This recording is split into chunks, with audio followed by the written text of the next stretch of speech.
নমস্কার বন্ধুরা, আমিও বাঙালি রান্নাঘরের তরফ থেকে সকলকে স্বাগত জানিয়ে আবার একটা রেসিপি আপনাদের বাচ্চাদের শেয়ার করতে চলেছি। সেটা হচ্ছে কাঁচা টমেটো দিয়ে মুসুরির ডাল রান্না। তাহলে চলুন দেখে নেওয়া যাক আজকের রেসিপি।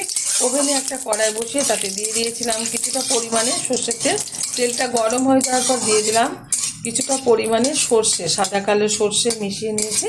আর দিয়ে দিলাম একটা শুকনো লঙ্কা মাঝখান থেকে ছিঁড়ে। এখন দিয়ে দেবো এর মধ্যে কেটে রাখা কাঁচা টমেটো।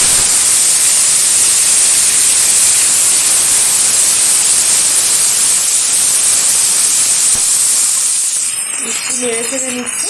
আর এদিকে কিন্তু আমি মুসুর ডালটা পরিমাণ মতো জল দিয়ে আর একটু হলুদ দিয়ে একটা সিটি দিয়ে সিদ্ধ করে নিয়েছি প্রেশার কুকারে।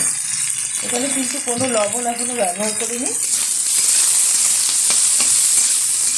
এরকম কাঁচা টমেটো দিয়ে ডাল খেতে কিন্তু অনেকেরই ভালো লাগে। যাদের ভালো লাগে তারা অবশ্যই আমার এই রেসিপিটা দেখে আপনারা তৈরি করবেন বাড়িতে।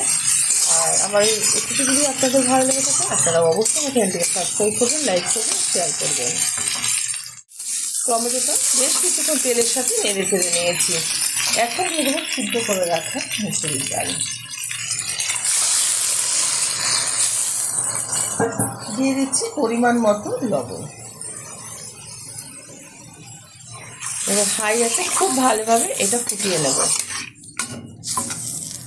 ডালটা কিন্তু হাই আছে, 5 মিনিট ফুটিয়ে নিয়েছি। ডালটা খুব সুন্দরভাবে হয়ে গেছে, ঘনত্বটা ঠিক এরকম রেখেছি। নামিয়ে ঢেলে দেবো একটা পাত্রে, গরম গরম ভাতের সাথে সার্ভ করবো। আপনারা অবশ্যই ট্রাই করবেন। দেখা হবে পরের ভিডিওতে নতুন কোনো রেসিপি নিয়ে। ধন্যবাদ।